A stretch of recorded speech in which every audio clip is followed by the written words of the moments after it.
Isa po mapagpalang panunood sa inyong lahat, mga ginigiliw na mga kaibigan at mga kapatid. Ikinagagala ko po na patuloy kayong sumusubaybay at nakakasama po namin dito sa ating ginagawang pag-aaral ng salita ng ating Panginoong Diyos. At patuloy po kayong sumusubaybay sa series na God's Love and Justice. Pinag-uusapan po natin how through our Lord and Savior Jesus Christ, naging malinaw at naging klaro that truly, God is a God of love and God of justice.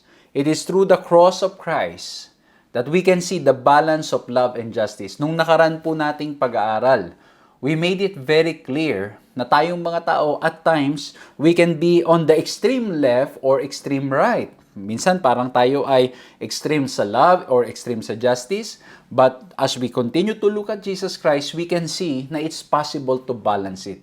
Kumbaga sa ating mga tao, parang pagminsan, how do we find the balance between all of this? But by God's grace, we are able to see And dapat tayong patuloy na tumingin sa ating Panginoon Jesucristo upang nang sa ganon ay magawa rin po natin at matransform tayo sa kanyang biyaya na tayo rin naman ay magawa po nating mamuhay ng balanse ang pag-ibig at ang hustisya. At pag-uusapan po natin ngayon itong napakagandang topic na ito kung paanong tayong mga nilalang, mga nananampalataya sa ating Panginoon Jesucristo ay tunay nga na mabalanse natin at mapakita natin that there's love and at the same time we care about justice. Pag-uusapan po natin ngayon ay pinamagatang love and justice, the two greatest commandments. Samahan niyo po ako sa ating gagawing pag-aaral na ito.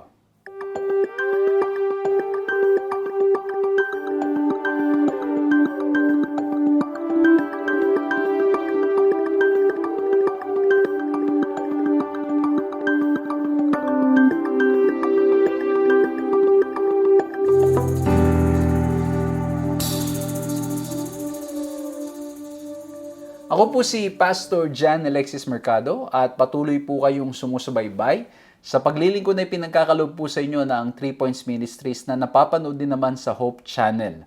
Salamat sa ating Panginoong Diyos sapagkat tuloy-tuloy po nating nagagawa ito. It's all about His grace, it's all about His love, and we praise the Lord for how many years that the Lord has been blessing and guiding us, this ministry, para po nang sa ganun ay tuloy-tuloy po nating magawa. Marami pa po kaming mga ideas at mga gusto pang gawin. Ngunit ang nangyayari po ay sa busy po ng ating schedule ay we're finding it hard to find the time to do it. But we praise the Lord. Pero itong segment na ito, tuloy-tuloy pa rin po. Maraming salamat po sa lahat ng mga nananalangin, sa lahat po ng mga nagpe-pray, sa lahat po na nangangamusta, sa lahat po nang share ng kanilang mga blessings and resources. And that's why we were able to continue doing this ministry all for the glory of God. And by God's grace, gusto po naming tuloy-tuloy na gawin ito dahil gusto po naming maging pagpapala sa inyo, makapaglingkod po sa inyo kahit sa ganitong kapamaraanan. I hope and pray na sa maayos po kayong kalagayan, mga ginigilo na mga kaibigan, mga kapatid, at nawa po'y patuloy na lumalago po kayong lahat sa pagkakilala sa ating Panginoong Diyos at ganun din po sa ating relasyon sa Kanya. Kung ito po una pagkakataon na nakakasama namin kayo, we invite you to like, to subscribe, to hit the notification bell, to follow our page para po nang sa ganun ma-notify kayo sa mga pag-aaral na aming ginagawa. Kung kayo naman ay lagi na naming kasama, we invite you, of course, to share this program. I-share nyo po para nang sa ganun, maraming mabless, maraming makinabang, marami po ang may mapulot na leksyon, and hopefully, by God's grace, sa pamagitan po ng mga pag-aaral na ito, ay makatulong para nang sa ganun ay mapalapit sa ating Panginoong Jesucristo. Nung last time po na tayo ay nag-aaral, I am so blessed. Reading at the comments, looking at the comments, ay na-bless po ako. There was somebody who sent a comment and nagsabi siya na it's been a long time na siya hindi nakakapakinig, nag-aaral ng salita ng ating Panginoong Diyos, but finally, that time ay muli siyang nakapakinig sa salita ng ating Panginoong Diyos. And hindi natin alam na maaring ito ay dahil sa mga simpleng pag-share na ating gagawin sa mga kaibigan natin at sa mga mahal natin sa buhay. At sa pamagitan ng simpleng pag-share ng ating program, you can be a digital evangelist for the Lord. Ayan po, so we encourage you, please share our program. You can copy the link o pwede nyo i-share sa timeline nyo if you're watching in the television, if you're listening through the radio or through television. Pakibalita nyo na lang po sa mga kaibigan ninyo, sa mga mahal nyo sa buhay, itong oras ng ating pag-aaral na ito upang nang sa ganon ay makinabang at mabless po sila. So muli po, maraming salamat sa inyong lahat, mga ginigiliw na mga kaibigan, mga kapatid. Bisitahin nyo po yung aming YouTube account so that you can recall, you can review, you can follow yung ating pong mga pag-aaral na ginagawa. Kasi malaking tulong po para nang sa ganun makita po ninyo yung foundation at saka yung development of thought mula po nung umpisa hanggang ngayon na tayong nag-aaral. So muli po, samahan niyo po kami dito sa gagawin nating pag-aaral at sana po ay makinabang kayo dito. At sa pagsisimula ng pag-aaral na ito, hingin po natin ang kapangyarihan ng gagaling sa ating Panginoong Diyos na pangunahan tayo at gabayan tayo at maunawaan natin itong mga bagay na ating babasahin at pag-aaralan. Let's bow our heads and let's pray. Ama po naming Diyos, dakil at makapangyarihan sa lahat, maraming salamat po sa pagkakataong ipinagkaloob niyo po sa amin upang makapag-aral ng inyong mga salita. Sa aming mga sarili, kami mga mahihina, sa aming mga sarili, kami walang magagawa. Ngunit sa biyaya at sa inyong kalakasan, alam po namin, Panginoon, na walang imposible. Kaya naman po, mahal na Diyos, tulungan niyo po kami at gabayan niyo po kami at nawa po ang mga bagay na aming malalaman, mga bagay na matututunan ay tumanim sa aming mga puso't isipan. Sa aming pong gagawing simpleng pag-aaral, nawa po ay maging blessing ito sa lahat po ng mga tagapakinig. Panginoon, tulungan niyo po kaming marinig ang inyong tinig na nagsasalita sa amin at nawa po ay makatulong upang na sa ganon mas lalo kaming manghawak sa inyong mga salita. Maraming salamat po, mahal na Diyos, at ramdam po namin kasama namin kayo at gagabayan niyo po kami all throughout our study. Salamat po sa pangalan namin, Panginoong Yesus. Amen. Isa pong mapagpalang panunood sa inyong lahat, mga kaibigan at mga kapatid. It's our great joy na makapaglingkod po ng tuloy-tuloy sa inyo. At muli po ang ating series, The God of Love and Justice, or God's Love and Justice. At tayo po ngayon ay nandito sa topic na Love and Justice, the two greatest commandments. Okay? Mamaya, babanggitin natin yung two greatest commandments na minention ng ating Panginoon Kristo in Matthew 22. Okay? And also in Luke. Pero ito po, no? Makikita ninyo, again, the balance of love and justice. Titignan po natin how, through the two greatest commandment mentioned, na there is this love and justice. Ang sabi sa 1 John 4:20, if someone says, I love God, and hates his brother, he is a liar. For he who does not love his brother whom he has seen, how can he love God whom he has not seen? Mabigat na mga pananalita, mabigat na mga statement itong binitawan sa atin na nagsasabi na it's easy to say, I love the Lord, pero kung tayo ay hindi nakikisama ng maayos o tayo ay may pagkamuhi sa mga tao sa ating paligid o sa ating kapatid, tayo daw po ay nagsisinungaling. Ibig sabihin, ang pag-ibig natin sa ating Panginoong Diyos ay makikita rin sa ating pakikitungo sa ating kapwa. Ang pag-ibig natin sa ating Panginoong Diyos, makikita rin kung paano tayo magsalita sa ating kapwa. Ang pag-ibig sa ating Panginoong Diyos, makikita rin kung paanong tayo ay nagpapahalaga sa mga tao sa ating kapaligiran.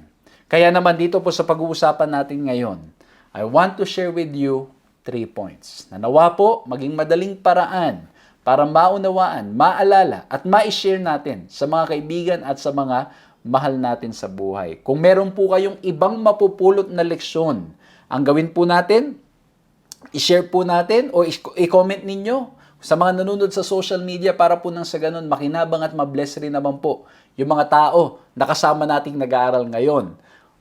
At patuloy ko po kayong inaanyayahan na pag-aralan ng salita ng ating Panginoong Diyos. Dahil napakasarap, napakaganda. Dahil, again, our online study is never our substitute sa ating personal time with the Lord. We encourage you to continue studying the Word of God and hopefully, it will be a blessing to you. It will be a blessing sa mga tao, sa ating lahat, at patuloy po nating makilala ang ating Panginoong Diyos para lalo natin siyang pagkatiwalaan, lalo na ngayon, ng ating mundong ginagalawan ay humaharap sa iba't ibang uri ng mga pagsubok at problema. So muli po, again, I'll be sharing 3 points at kung may mapupulot pala kayong iba, praise the Lord. Ano po? Again, yung iba sa inyo, magpo 4 points pa yan. Meron akong narinig dati, 3 points plus 1. Okay? Pero ang point, mga kapatid, mga kaibigan, marami talagang pwede tayong mapulot na leksyon. As for me, ito lang po yung sa akin na may share sa inyo ngayon. I will limit it and I always preach in 3 points na po maging blessing sa inyo. And so number 1, we are talking about love and justice, the two greatest commandments. So let's look at His command.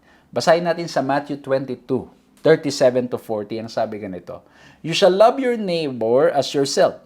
These commandments do not stand alone. However, Jesus further instructs, on these two commandments hang all the law and the prophets. Okay? So, ang binasa na natin dito yung nasa verse 39. Pero kung babasahin natin yung Matthew 22:37, ang nakalagay doon na you shall love the Lord your God with all your heart, with all your soul, and with all your mind.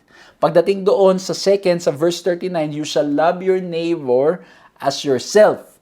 Pagdating sa verse 40, yung last na binasa natin, on these two commandments hang all the law and the prophets. Ano pong ibig sabihin nun? Yung love God and love others, it's the summary of the whole command. Okay?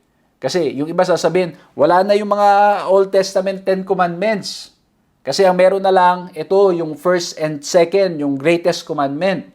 Pero ang sabi po dun sa binasa natin sa verse 40, on these two commandments hang all the law and the prophets.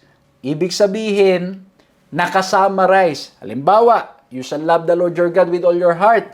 Paano? Di dun ka, babalik ka sa 10 Commandments. You shall have no other gods. You shall not make any graven image. You shall not call the name of the Lord your God in vain. Use the name of the Lord your God in vain. Remember the Sabbath day to keep it holy. And how will you love your neighbors? Ayan o, honor your parents. You shall not kill, you shall not steal, you shall not lie. So, nandoon. Nakasummarize pa rin. Mga ginigiliw na mga kabin, mga kapatid. And sometimes, it's so easy to distort itong text na ito without reading verse 40 na ginawa ng ating Panginoon Kristo, sinamarize niya. Kasi bakit? The summary of all the commands of God is love. We've been emphasizing sa mga lahat ng mga pag-aaral natin, lahat ng inuutos ng ating Panginoong Diyos should be seen in the lens of the love of God. Many times, it's hard to believe. Many times, or at times when we are reading the Word of God, we feel like, I don't think this is love. But as we try to grow more and more in our knowledge of God, nakikita po natin that the very intention of God for whatever He says is out of love. Kaya nga kung isa-summary, talagang ito'y tungkol lamang sa pag-ibig. Kung isa-summary, ito'y tungkol lamang sa kanyang biyaya, sa kanyang pagmamahal, para sa bawat isa sa atin. Meron nga pong pangyayari sa Matthew 16, yung young ruler, na nagtanong siya, ano ang dapat kong gawin para magtamo ng buhay na walang hanggan? And Jesus Christ mentioned the second portion ng law, o yung second part, which is yung loving others. Kasi bakit, mga kapatid, merong mga historical background na ang nangyayari po ay, yung meron silang ginawang division. Ito nga, yung love God and love others. Ngayon, pag tinutupad mo na yung isang section, pwede mo nang i-disregard yung kabila. Okay? Kung nag-focus ka doon sa isa, okay na, pwede mo na i-disregard yung isa. Ngayon, ang sabi natin pang Kristo, ito, honor yung parents, you shall not commit adultery, you shall not lie, you shall not covet. At ang sabi ngayon ng young ruler sa verse 20, the young man said to him, all this I have kept. What do I still lack?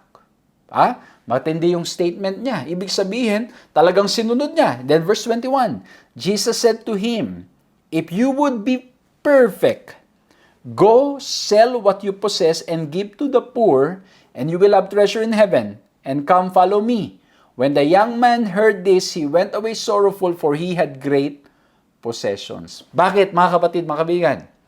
Yung statement ng young ruler, it could be na siya ay nagsasabing mahal na mahal niya ang ating Panginoong Diyos. Siya ay nagsasabi na sinunod niya na ang kautusan, pero pagdating na sa pagtulong sa kapwa, in implementing justice in a way, in helping the poor, caring for people who needs help, doon siya nagkukulang.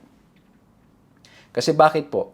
Again, when you love God and you love others, you care about them. You share your blessings to them. At ang sabi po nito, yung description dito, meron siyang great possession. At ayaw niyang pakawalan ito because he might be thinking of himself. At ayaw niyang i-share yung blessings na meron siya, yung blessings na nararanasan niya. Kaya po ang sabi ni Ellen White dyan, Christ made the only terms which could place the ruler where he would perfect a Christian character. His words were words of wisdom, though they appeared severe and exacting. In accepting and obeying them was the ruler's only hope of salvation.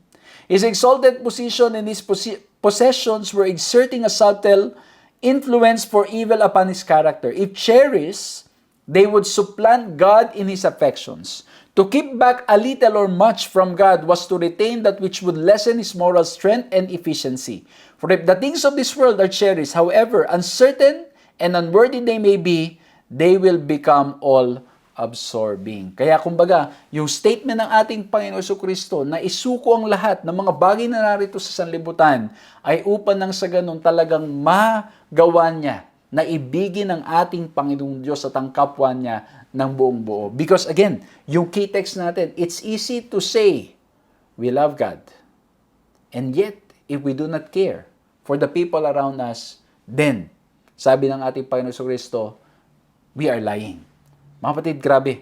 Talagang, it's only through the grace of God. The more I try to reflect now, and the more I try to study this, it shows us that it's only through the grace of God that we can do this. It's only through the grace of God that He will transform us and He will teach us how to do this. Kasi bakit normally, ang iniisip natin, sarili lang natin. Normally, iniisip natin ay yung ating self-preservation.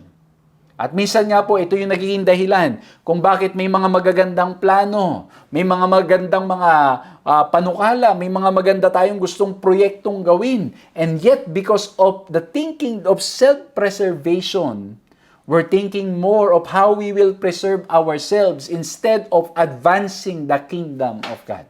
Yan po nangyayari madalas. And that's why we need His grace so we can really love Him more. So that we can really say, and not just say, but also do it, that we love Jesus so much. Alam niyo po, sa banal na kasulatan, as we look at the two greatest commandments, we can also look at the two greatest sin. Ano yung two greatest sin sa banal na kasulatan? Pag titingnan niyo po ang banal na kasulatan, God is not happy with idolatry. Bakit po? Yung idolatry, kasi bakit po? Yung idolatry is having other gods before you. And when you have other gods, maliban sa iyong sarili, o maliban sa ating Panginoong Diyos, ang nangyayari po, we have a distorted point of view of who God is. Yung idolatry is destroying our relationship with God. Yung idolatry is giving us also a very limited perspective of who God is. Idolatry is also, ito ay nakakasira ng ating pagkakilala sa ating Panginoong Diyos. And that's why the Lord hates idolatry. Kaya makikita nyo yan sa Old Testament and even in the New Testament, so many preachings about idolatry. So many statements coming from the Lord Himself na wag ang idolatry. Okay? At alam nyo, sa mundong ginagalawan natin ngayon, yung idolatry can be anything that hinders us from fully accepting Jesus Christ. Yung idolatry could be anything na mas mahal natin ang ating mga sarili o mas mahal natin yung isang bagay kesa sa ating Panginoong Diyos. Kung kaya naman, we are being reminded, mga ginigilan ng mga kaibigan, mga kapatid. Okay? If we love God, ibig sabihin po niyan, mas mahal natin dapat siya, at hindi lamang mas mahal, siyang number one lamang, at hindi natin pinapahintulutan yung mga bagay na sanlibutan ito na mas maging mahalaga sa ating Panginoong Diyos. Amen? Pero alam niyo po, minsan, hindi natin napapansin ay ito na po ay nakapasok na pala sa ating mga puso't isipan. Na hindi natin napansin na tayo pala ay nagpa-practice na rin ng idolatry. Ha? Minsan na nangyayari ay hindi natin napapansin, mas mahalaga na pala yung career kaysa sa ating Panginoong Diyos. Minsan hindi natin napapansin, mas mahalaga na pala yung mga kagamitan natin kaysa sa ating Panginoon. Minsan hindi natin napapansin, nagiging mas mahalaga na pala yung ating tahanan kaysa sa ating Panginoon. Minsan hindi natin napapansin, nagiging mas mahalaga na yung relasyon o yung mga blessings na meron tayo kaysa sa ating Panginoong Diyos. And so, this is a form of idolatry. And that's why, once again, we need to come to the feet of our Lord and Savior Jesus Christ and seek His help upang nang sa ganun po ay hindi tayo madaya ng kaaway na mas minamahal natin ang mga bagay ng sanlibutan o mga bagay dito sa mundo kesa sa ating Panginoong Diyos. So, again, we're talking about the two greatest commandments At ang two greatest sin din naman is number 1, idolatry. At ano yung number 2? Sa banal na kasulatan, mapapansin po ninyo. Basahin niyo po. Ako po, by God's grace, I have read the Bible and many portions of the Bible and the whole Bible in itself many times. At the more I read it, the more nakikita ko yung care ng ating Panginoong Diyos about His people.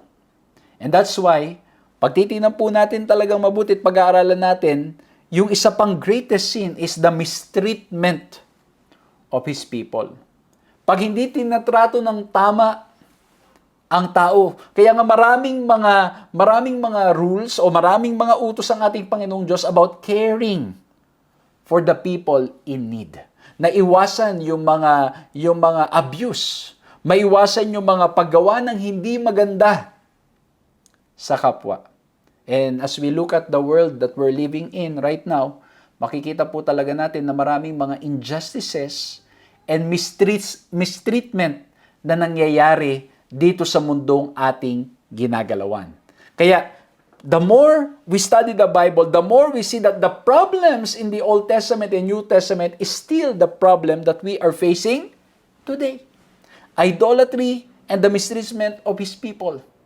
And if we will look at the two greatest commandments, makikita po natin that, in short, then you cannot keep the commandments if you do not love God and if you do not love others. Ibig sabihin, yung greatest commandment na love God and love others, and then yung two greatest sin is really related to the loving of God and loving others. Kaya nga po, di ba, idolatry and mistreatment of His people.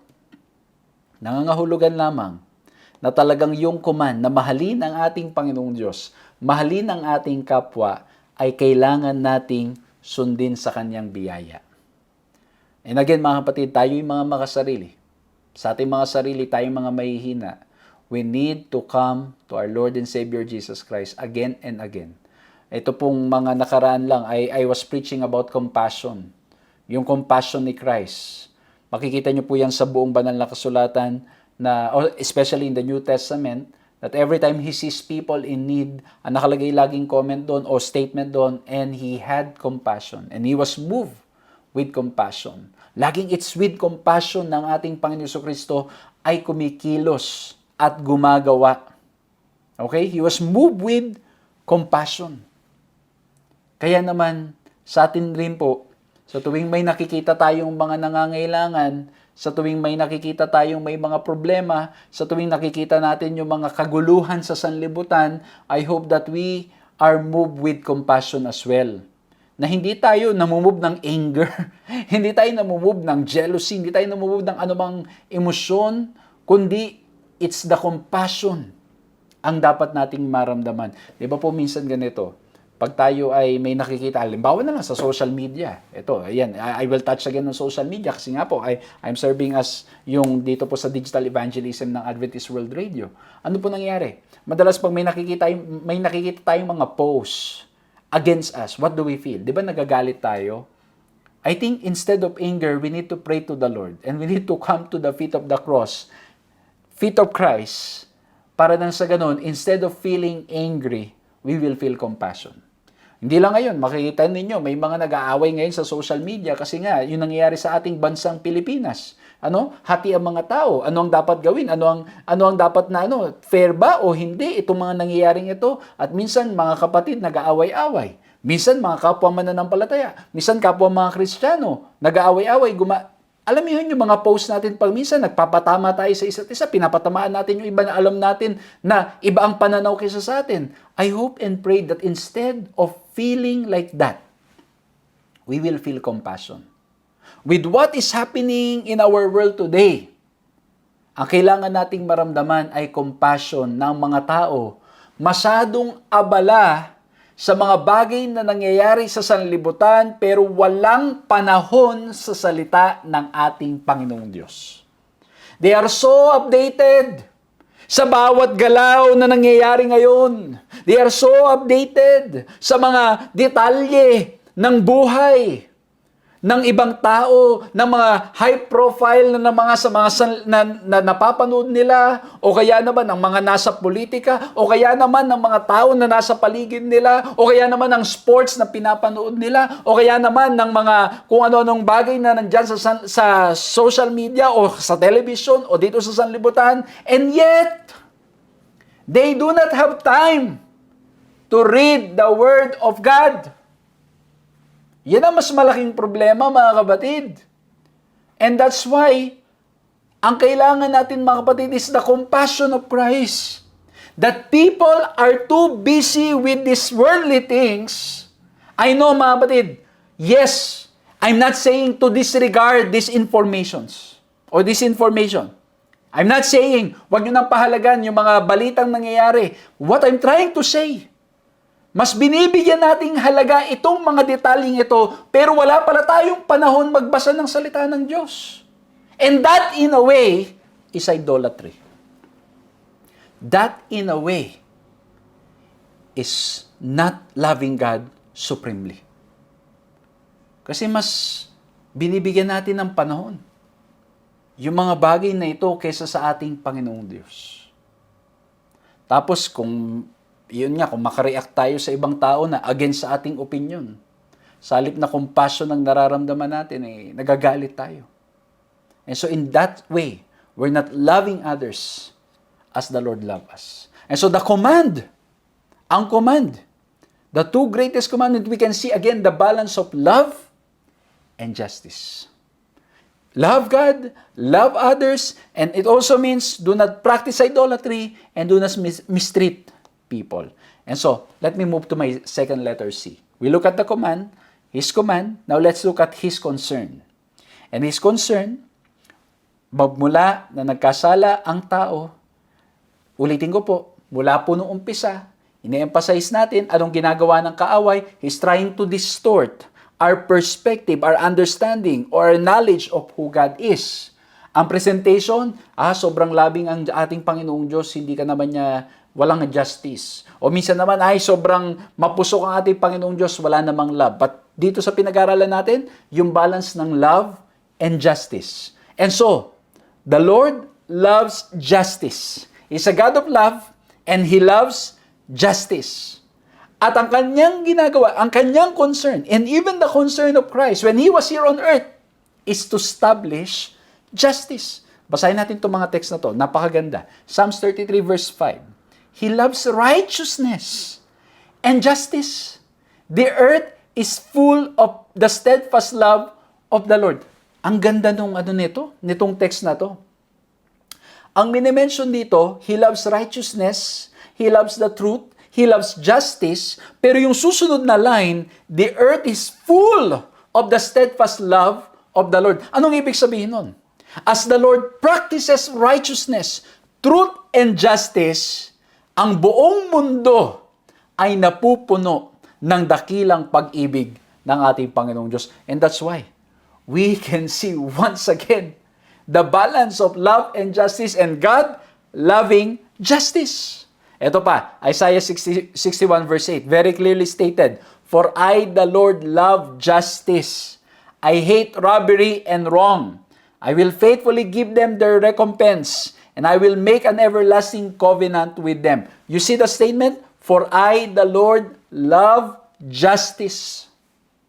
At meron siyang sinabi doon na kanyang kinamuhian.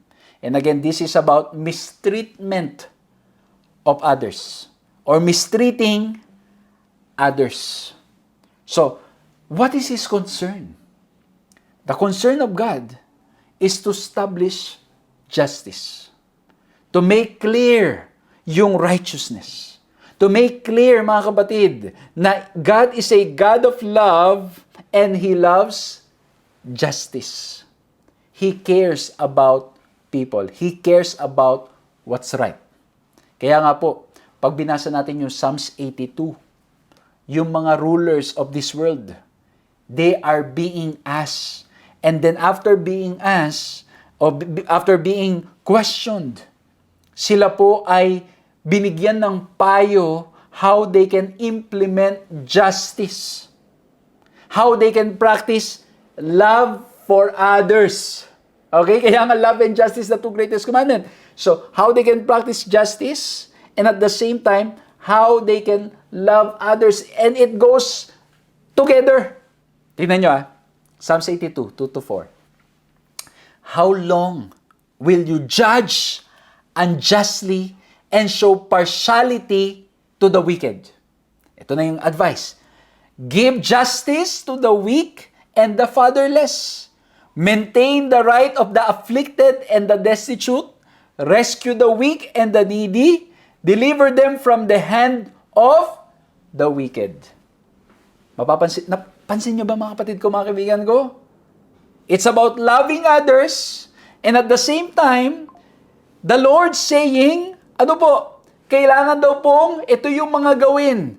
Tulungan yung ating mga kapwa, mahalin yung mga mahihina, i-rescue yung mga nangangailangan, at yung mga oppressed ay kay ating pong paglingkuran. And this is how you love others by giving justice to the weak. And so the Lord was establishing justice out of His love for humanity. Out of His love for us. Kasi bakit mga kapatid ko, mga kaibigan ko? We cannot truly say na o hindi natin magagawang maunawaan yung pag-ibig ng Diyos sa atin without understanding and seeing His love for justice. Kaya nga po, again, it's the balance of love and justice. Kaya pala sa Micah 6:8 ang sabi ganito, Micah 6:8, He has shown you, O man, what is good, and what does the Lord require of you, but to do justly, love mercy, and walk humbly with your God. To do justly, to love mercy, and to walk humbly with your God. So makikita po natin yung justice, yung love, and to walk humbly before our God. So the Lord was in the business of establishing. His concern is to establish justice, because it's in establishing the right justice we can implement or we can show our love for others and love for our God. Ayun mga kapatid, mga kaibigan, ang ilan sa inyo baka nagre-react at nagsasabi na, but as we can see in this world, Pastor, makikita po natin yung mistreatment. Makikita natin how unfair yung justice, how unfair yung mga nangyayari na hindi dinadaan sa mga tamang proseso, walang mga due process na mga nangyayari. Alam mo yun, yan yung mga usapan. But again, mga kapatid, it only shows that we live in a sinful world and we need Jesus. We need God. Walang iba tayong kailangan kundi magpakalapit sa ating Panginoon Kristo. Kaya nga po ang pangako niya, darating ang panahon, itong lahat ng mga bagay na ito magwawakas. Every human organization will come to an end, and it's only the kingdom of God that will rule. Maghahari sa buong mundo. And in the kingdom of God, there is the balance of it all. Nandoon yung right justice. Kaya nga po, sa cross of Calvary, di ba, in-emphasize natin, napatunayan, nakita, yung pagdidisguise ng kaaway, kitang-kita na tunay ngang ang Diyos ay mabuti, ang Diyos ay mapagmahal, at ang kaaway ang tunay na masama. Kasi nga po sinisira ang karakter ng Diyos sa ating mga puso't isipan. Pero nakita po natin ngayon sa pinag-aaral natin, loving others, a God of love is calling us, commanding us to love others, and how? By establishing justice. Kasi ito naman, yung lagi ko po sinasabi, minsan naman, nasobrahan naman tayo sa justice. Kaya may babasahin ako mamaya sa New Testament, na ang nangyari naman, sa panahon naman nating Panginoon Kristo, nasobrahan naman nila sa justice, nasobrahan naman sa truth, nasobrahan naman, nawala naman yung pag-ibig. Ito, tingnan nyo po. Well, hindi lang pala yun. Sa panahon ni Isaiah and Jeremiah, they also wrote about justice for the poor and oppressed. And all throughout the Old Testament, kita po natin how the Lord is establishing, how the Lord loves justice, and how the Lord is asking His people, asking the people to practice love and justice. To implement justice, and that is how you can show love to others. Yung sinasabi ko po. Meron namang iba na focus naman doon sa sa justice o sa kautusan. Pero nawala naman yung pag-ibig.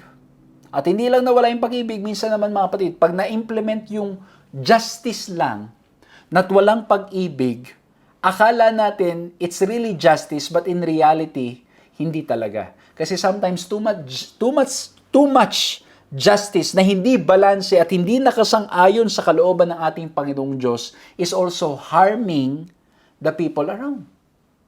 So, ibig sabihin, in that way, we're not able to really practice love for others. Tingnan nyo, ito, yung mga scribes and Pharisees. Kung paanong nirebuke ng ating Panginoong Hesukristo. Kung paanong pinaalalahanan sila na dapat ay balanse itong mga bagay na ito. Basahin natin, Matthew 23:23. Ang sabi, ganito, "Woe to you, scribes and Pharisees, hypocrites! For you pay tithe of mint and anise and cumin, and have neglected the weightier matters of the law, justice and mercy and faith. This you ought to have done, without leaving the others undone." Ayan masyado daw in-emphasize yung pagbibigay ng ikapo. Pero hindi binigyang pansin yung hustisya at kaawaan at pananampalataya. And so in that way, they're not really practicing love for God and love for others. And that's why even Christ, when He was here on earth, He was establishing a clear justice, clear boundaries. He was establishing clearly to His people, to all of us, yung balanse ng mga bagay-bagay. Minsan kasi mga kapatid, ang nangyari, we're so busy being right. Walang pag-ibig. And if there were too busy being right, walang pag-ibig, ano po nangyari? In reality, we're really not loving others. Minsan naman, we're too busy loving that we neglect righteousness. We neglect the truth. Ito mga kapatid ay hypocrisy naman. And that's why we need the balance of love and justice, mercy and truth at the same time. And if there is really love in our hearts, we will care about the people around us. Bibigyan natin ng kahalagahan sila, at bibigyan natin ng pansin. At hindi lang ang concern natin lagi ay yung tayo lamang. Ulitin ko mga kapatid, pag pinag-aaralan ko to, tinitingnan ko, sa ating mga sarili talaga ang hirap. Kasi minsan nga, parang baka masobra naman tayo sa pag-ibig, na wala na tayong pakialam sa katotohanan. Minsan naman, masobra tayo sa katotohanan, masyado naman tayong brutal. Kaya nga po, kailangan babalik tayo sa ating Panginoon Hesukristo, na nagpakita ng balanse nito. Para nang sa ganon, siya rin pong magbibigay ng lakas sa atin at katalinuhan para mabalanse itong mga bagay na ito. Basahin natin to. Lest one think that injustice was a concern only of Old Testament prophets, we see clearly here and elsewhere in Jesus' ministry that this was of utmost concern to Christ Himself. It was His utmost concern to establish justice. That's why this is His concern. Because in establishing justice, He is establishing the kingdom of love. Amen? Ang ganda ng balanse, nang maunawaan natin yung balanse ng love and justice. The two greatest commandments. That in loving others, we will have clear set of rules. We will know what's right and what's wrong. Because it's when we have the balance of love and justice, the balance of truth and mercy, dun lang natin truly masasabing we love God and we love others. Kasi nga po, pag wala namang truth, wala tayong moral compass. So, yan yung sinasabing sincerely loving but sincerely wrong as well. Pag meron namang kompas pero wala namang pag-ibig, yan nga, brutal naman. Kaya again mga kapatid, it's through Jesus Christ, through God. Sa biyaya niya siya magbibigay na lang sa atin para magawa ito. So again, as we look at love and justice, the two greatest commandments, we look at His command. Number 2, we look at His concern, that is to establish justice. Now let's look at His call. Okay? Ngayon, dito po, di ba po, merong love neighbors as you love yourself. Now, when you go to the book of Luke, there is a question. At ang sabi doon, but he, desiring to justify himself, said to Jesus, "Who is my neighbor?" Ayan, merong tanong. Okay? Ang tanong naman ngayon ay, who is my neighbor? Magandang katanungan ito, mga kapatid ko, mga kaibigan ko. Kasi madalas, yung neighbor, baka mamaya ay yung ating kakilala lang. Okay? Yan ay mababasa natin sa Luke 10:29. Okay? Sa Luke 10:29. Ang tanong na ngayon, sino ba ang aking neighbor? Sino ba yung kapwa? Naalala ko tuloy yung meron ako napakinggan nun sa radyo. 'Di ba? Yung sabi ng isa, ako gusto kong maging doktor para ako'y tutulong sa kapwa. Sabi ng isa, ako gusto kong maging pulis para ako'y tutulong sa kapwa. Gusto kong maging nurse para tutulong ako sa kapwa. Ikaw, sabi niya, anong gusto mo? Sabi niya, gusto kong maging kapwa para hayay. Pero ang tanong talaga mga kapatid, mga kaibigan, sino yung kapwa natin? Sino yung neighbor natin? Kasi sabi ng Panginoon, you love your neighbor as you love yourself. The question is, who is our neighbor? And again, this is his question. Who is our neighbor? Ito ba yung mga gumagawa lang sa atin ng mabuti? Ito ba yung gumagawa lang sa atin ng mga magagandang bagay? Kasi madali nating maging neighbor, i-consider na neighbor, yung mga taong maayos din makitungo sa atin. Yung mga tao na kakulay na natin, o kalahi na natin, o kaya kalingwahin natin, kadialect na natin. Madali nang ituring yan na mga neighbor natin.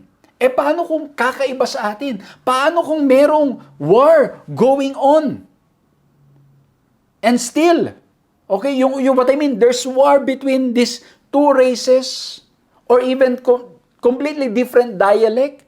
Paano natin mapapractice yan? Sino ang neighbor natin? And then, ginawa po ng ating Panginoon Jesucristo, He gave the parable of the Good Samaritan. At alam niyo mga kapatid, mga kaibigan, doon sa kwento, yung pangyayari po doon ay injured. Okay? Injured itong Hudyo. At pagkatapos, dumaan yung kapwa niya Hudyo, dumaan yung Levita, let's say dumaan yung priest, and they all neglected him. And then there was this good Samaritan. There was this Samaritan who saw him. At alam niyo po, sa panahon nila, itong Samaritan at Hudyo, they won't go alone. Kasi bakit po? Yung mga Hudyo, ayaw nilang makiminggal sa mga Samaritan because they consider them na marumi. Okay? They consider them na hindi dapat makihalubilo ang isang Hudyo sa kanila. Pero itong Samaritan, when he saw that this person is in need, even though there is already this mindset, they have been raised with the thinking na hindi tayo welcome sa mga taong yan. Okay? Hindi rin natin sila welcome kasi gano'n ang treatment nila sa atin. Di ba minsan gano'n? Minsan lumalaki pala yung bata, sinasabihan na natin, hindi tayo makikisama sa mga yan. Kasi yung mga yan, ito, mula noon, nung bata pa yung mga magulang natin, siniraan nila tayo, ginawa nila tayo ng ganito, kaya hindi pwede kailanman na makipagkaibigan ka sa kanila. Parang ganon. Pero ang ginawa nitong Samaritan, that's why it's the parable of the Good Samaritan. Tinulungan. Alam niyo mga kapatid, there was a place in Israel na kinukonsider nila na possible na ito ay nangyari, yung ganyan. And well, in reality, it's not hard to imagine kasi when you go out, it's really a desert. And then imagine going to that area, going to that place, at pagkatapos ay makikita po ninyo na talagang disyerto, talagang walang basta-bastang dadaan, mahirap na bastang tutulong, and yet the Samaritan decided to help this person na kinoconsider ng lahi nila. At yung kabilaring party, nagko-consider na yung lahi ng Samaritan ay hindi maayos. hindi sila magkakasundo. Yun ang binigay na parable ng ating Panginoon Kristo. Ang ginawa nung Samaritan, nung Good Samaritan, He helped him, He brought him in a hotel, or let's say an inn, at siya pang nagbayad, at kung ano pa man daw po mga pangangailangan para gumaling, ay siya na ang sasagot. Ay grabe. Ngayon ang tanong, dun sa tanong, who is my neighbor? Sinasabi ng ating Panginoon Kristo na yung mga tao sa paligid natin, regardless of their color, regardless of their race, regardless of their political party, regardless kung ano pa man ang kanilang mga ginagawa, mga practices and all of that, they are our neighbor and we need to love them. Amen? Kailangang mahalin. Hindi yung makikita natin sa social media. Ano po nangyayari ngayon? Minsan po may mga nakikita ko mga post naghahamunan, sige, mag-unfriend na tayo. Ngayon, sige, ano na tayo ngayon? Dahil sa nangyayaring ito sa bansang Pilipinas, sige, malalaman natin kung sino yung ating tunay na mga neighbor, mga kaibigan. Kasi ano nangyari? Nag-aaway-away eh. Parang ang gusto natin na ituring nating neighbor ay yung kapsang-ayon lamang natin. Pero mismo sinasabi ng ating Panginoon Kristo, if we really want to love God, we are to love others and even respect and love those people who has a different opinion kesa sa atin. Mga kapatid ko, mga kaibigan ko, tulad ng minensyo ko po nung nakaraan, may mentioning ko rin ngayon. Hindi kaya, itong mga nangyayari sa sanlibutan natin na tayong nagfo-focus, paraan ng kaaway, para hindi natin magawang matupad ang utos ng Diyos. Paraan ng kaaway para magkagalitan tayo. Paraan ng kaaway para hindi tayo hindi natin magawang magmahalan sa isa't isa. Paraan ng kaaway para nang sa ganun, tayo ay maghari ang galit sa ating puso kesa na pag-ibig sa ating kapwa. Baka hindi natin napapansin, kumikilos ang kaaway at tuwang-tuwa ang kaaway sa mga nangyayaring mga diskusyon at pagtatalo-talo, maging ng mga kapwa mananampalataya. Kasi bakit? Ang nangyayari po, nafo-focus tayo doon sa mga issues at sa ating sariling opinyon instead na ang paghariin natin ay pag-ibig ng ating Panginoong Diyos. Kasi mga kapatid, it's possible to have different opinions. And yet still, you love one another. You treat each other with respect. You treat each other with love. Bilang mga mananampalataya. Ha? Kailangan pala mga kapatid, kaya ang ganda ng kwentong ito na who is my neighbor? Maging yung mga tao sa paligid natin na hindi natin tinuturing o hindi natin maituring na kapwa or neighbor. We are being called to love them. Is this easy? No. We need the grace of God. Mga kapatid, kung tulad ko po, the more I reflect, I see it's difficult. It's even sometimes impossible. But through the grace of God and power that comes from the Lord, nothing is impossible. Kaya, kung nahihirapan tayong mahalin, respetuhin, yung mga taong iba ang opinyon, iba ang pananaw, iba ang kulay sa atin, iba ang mga pinaniniwalaan, iba ang mga pinaglalaban, then we need to pray to the Lord, Lord, help me. That while I preach the truth to them, help me to love them as you have loved them. Tulungan niyo po ako, Panginoon, na mahalin ko rin sila. Tulungan niyo po ako, Panginoon, na huwag magalit, huwag pairalin ang sama ng loob at galit. Tulungan niyo po ako, ang pairalin ko po ay pag-ibig para sa kanila. Alam niyo mga kapatid, I think when we start praying this, we are really growing in our love for God and our love for others. Pero kung ang focus pa rin ng mga prayers natin is more on ourselves, then we need more His grace. And even now, mga kapatid, we need more of His grace. Kaya ngayon, babalik tayo sa key text natin sa 1 John 4:20-21, because His call is to love our neighbors, and we are establishing na yung neighbor natin ay yung mga nasa paligid natin. Hindi lang yung mabuti sa atin, kundi maging yung mga taong iba, kaysa sa atin ibang pananaw. Kaya sa 1 John 4:20-21, if someone says, I love God, and hate his brother, he's a liar. For he who does not love his brother whom he has seen, how can he love God from whom he has not seen? And this commandment we have from him, that he who loves God must love his brother also.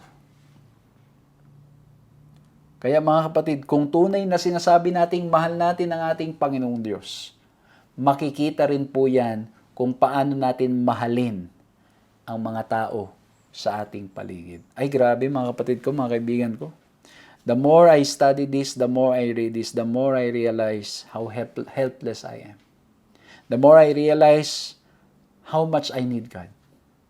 Kasi parang, alam niyo mga kapatid, pag tinitingnan ko yung aking buhay, tinitingnan ko yung mga pagkakataon na may mga different opinion and all of that, minsan mga kapatid, di ba, ang nangyari, nararamdaman natin, inis, galit, o kaya ng sama ng loob, pero we are being called by the Lord. If we really love God, we are to love others. And again, we need the grace of God. Kaya ang sabi sa John 13:35, by this all will know that you are my disciples if you have love for one another. Tayo'y makikilalang disipulo ng ating Panginoong Diyos kung ang nagahari sa ating mga puso ay pag-ibig sa ating kapwa. Nawa po ay na-bless kayo dito po sa ating pag-aaral na ito. At muli po mga kapatid, mga kaibigan, the command of God, His concern to establish justice, and His call to us to love the people around us. Mga kapatid ko, mga kaibigan, kung nahihirapan po kayo na mahalin ang kapwa ninyo, kung nahihirapan po kayong mahalin yung kapitbahay ninyo, yung mga ka-office mate ninyo, yung katrabaho ninyo, yung ka-churchmate po ninyo, o kahit sino pa man na nahihirapan tayong mahalin, mga kapatid, isuko natin ang ating puso sa ating Panginoon. Ibigay nating lahat sa Kanya dahil siyang magbibigay ng lakas upang nang sa ganun magawa po nating maging mapagmahal. Hindi natin kaya sa ating mga sarili, ngunit sa biyaya niya, walang imposible. If it's your decision, and if it's your desire, na magawang magmahal, maging mapagmahal sa kapwa, upang nang sa ganun, masabing tayo tunay na nagmamahal sa ating Panginoon Kristo, I invite you to open your hearts. Pray to the Lord. Open our hearts to the Lord and say, Lord, I need your help. I need your grace. And if this is what you want, please join me in prayer. Let's bow our heads and let's pray. Ama po naming Diyos, maraming salamat po sa napakagandang paalala sa amin that you are commanding us to love you and to love others. And it is your greatest concern, utmost concern, that in loving others, you have established justice. And you are calling us to practice justice and love. Because justice and love for others goes together. Lord, tulungan niyo po kami. Maging concern kami sa mga tao sa aming paligid.